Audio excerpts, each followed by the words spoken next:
Hindi ako yung klase ng sniper na palo kung bumira. Swerte na nga kung may highlight ako sa isang laro. Pero alam mo, hindi naman palaging tungkol sa mga flashy kills. Minsan, tungkol yan sa timing, sa tiwala.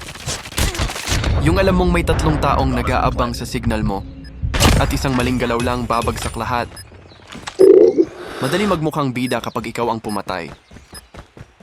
Pero ang tunay na panalo, yung lahat kayo gumalaw na parang isang tao.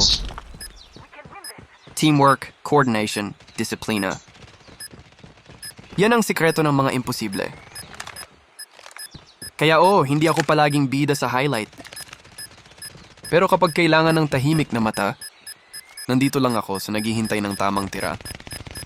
Hindi ako palaging kumikislap. Pero sa dulo ng laro, ako yung katiyakan na may nagbabantay. Patience, precision, purpose. Yan lang ang 3 bala na kailangan ko.